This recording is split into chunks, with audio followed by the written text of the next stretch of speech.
राधे राधे। देवउठनी एकादशी की दूसरी कथा। एक राजा था, उसके राज्य में प्रजा सुखी थी।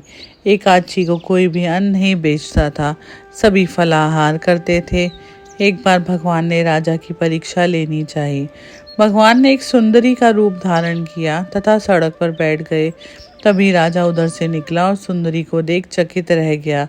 उसने पूछा, हे सुंदरी, तुम कौन हो? इस तरह यहाँ क्यों बैठी हो?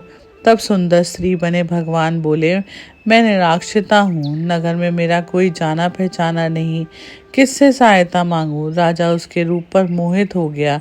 वह बोला, तुम मेरे महल में चलकर मेरी रानी बनकर रहो। सुंदरी बोली, मैं तुम्हारी बात मानूंगी, पर तुम्हें राज्य का अधिकार मुझे सौंपना होगा।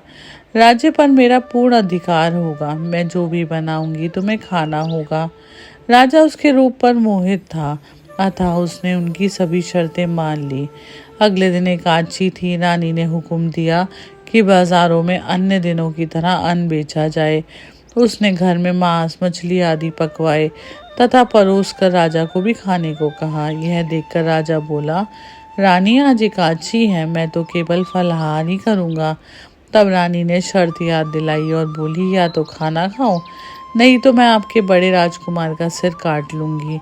राजा ने अपनी स्थिति बड़ी रानी से कही तो बड़ी रानी बोली, महाराज, धर्म न छोड़ें, बड़े राजकुमार का सिर दे दें।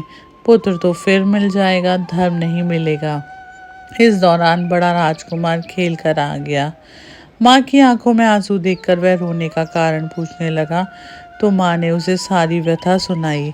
तब वह बोला, मैं सिर देने के लिए तैयार हूँ, पिताजी के धर्म की रक्षा होगी।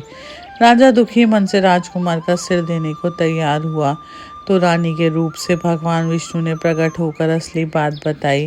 राजन, तुम इस कठिन परीक्षा में पास हुए। भगवान ने प्रसन्न मन से राजा से वर मांगने को कहा तो राजा बोला, आपका दिया सब कुछ है, हमारा उद्धार करें। उसी समय वहां एक विमान उतरा। राजा ने अपने राज्य पुत्र को सौंपा और विमान में बैठकर परम धाम को चले गए। हरे कृष्ण।